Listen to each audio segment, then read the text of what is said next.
Praise the Lord. Hi friends, இன்றைக்கி வந்து நான் கருவேப்பிலை பொடி செய்யலான்னு இருக்கேன். அது எப்படி செய்கிறதுன்னு பார்க்கலாம் வாங்க. கருவேப்பிலை பொடி வந்து ரொம்ப ரொம்ப நல்ல, உடம்புக்கு நல்லது, அயன் சத்து அதிகமாக உள்ளது. நம்ம டெய்லியும் அயன் சத்து வந்து எடுத்துக்க முடியாது இல்லையா, அதனால் இது மாதிரி பொடியாக நம்ம செஞ்சு வச்சுக்கிட்டோம்னாக்கா டெய்லி நம்ம யூஸ் பண்ணிக்கலாம். இப்போ வாங்க நம்ம எப்படி வந்து இந்த கருவேப்பிலை பொடி செய்யலான்னு பார்க்கலாம். அதுக்கு வந்து நான் நல்லா கழுவிட்டு க்ளீன் பண்ண கருவேப்பிலை வந்து 2 பொடி கைப்பிடி அளவுக்கு எடுத்திருக்கேன். 1 ஸ்பூன் மிளகு, 1 ஸ்பூன் சீரகம், நெல்லிக்காய் அளவுக்கு புளி எடுத்திருக்கேன். இந்த மெஷர்மெண்ட் கப்பால் 2 கப்பு கடலைப்பருப்பு, 1.5 கப்பு கடலைப்பருப்பு,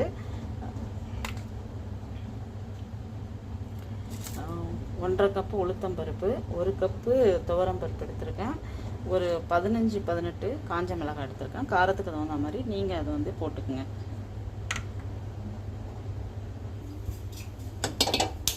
இப்போ வந்து நம்ம ஃபஸ்ட்டு ஒரு பேன் அடுப்பில் வச்சுட்டு அதில் வந்து கருவேப்பிலையும் நம்ம நல்லா வறுத்து எடுத்துக்கலாம். அது நல்லா மொறுமொறுன்னு வறுத்தா தான் அது வந்து அரைக்கிறதுக்கு நமக்கு ரொம்ப ஈஸியாக இருக்கும். அதை நல்லா வறுத்துக்கலாம். ஃபஸ்ட்டு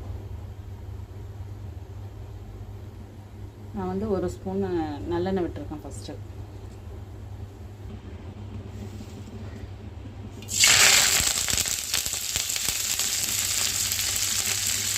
அதில் இந்த கருவேப்பிலையை சேர்த்து நல்லா வறுக்கணும்.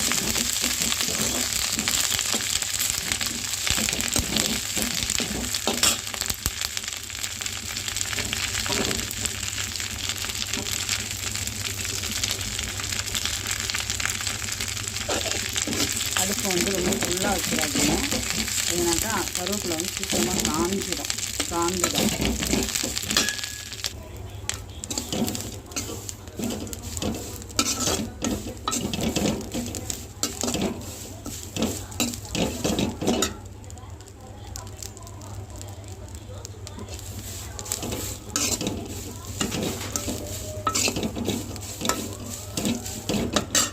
கருவேப்பிலை நல்லா மொறுமொறுன்னு வந்த பிறகு இப்படி உடைச்சாக்கா உடையணும். கருவேப்பிலை அப்படி வந்ததும் நம்ம எடுத்து தனியாக வச்சுக்கலாம்.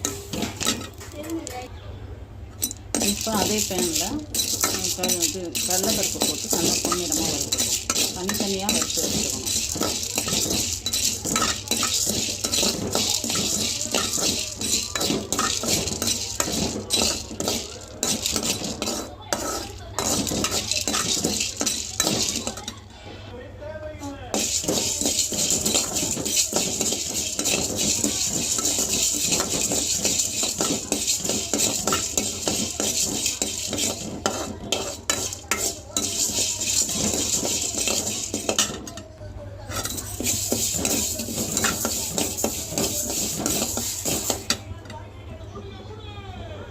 பருப்பெல்லாம் எல்லாம் வறுத்து பொன்னிறமாக எடுத்த பிறகு அதே பேனில் ஒரு 5-6 பல்லு பூண்டை கொஞ்சமாக எண்ணெய் விட்டு நல்லா பொரிச்சு எடுத்துக்கணும். பொன்னிறமாக வர வரைக்கும் நல்லா பொரிச்சு எடுக்கணும். அப்புறம் அந்த எண்ணெயிலேயே காஞ்ச மிளகாய் போட்டு நல்லா வறுத்து எடுத்துக்கணும்.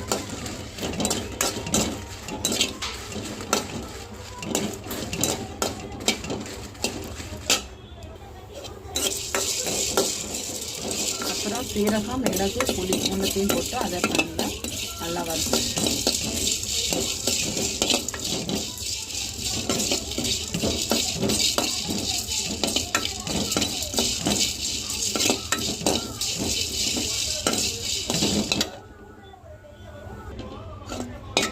கடைசியாக அந்த பேன்லேயே பெருங்காய பொடியை போட்டு இது லைட்டாக வறுத்து எடுத்துங்க.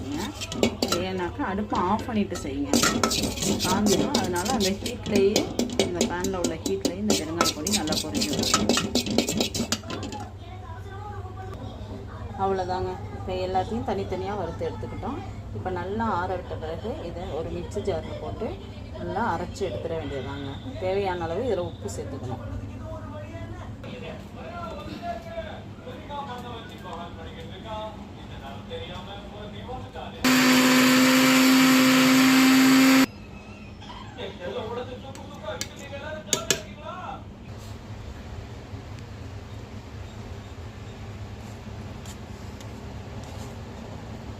அவ்வளோதாங்க, கருவேப்பிலை பொடி ரெடிங்க. இதை இட்லி, தோசை, அப்புறம் சாதத்தில் கூட வச்சு சாப்பிட்லாங்க. கொஞ்சம் நெய் ஊற்றி இல்லைன்னா நல்லெண்ணெய் ஊற்றி சாப்பிட்லாம்.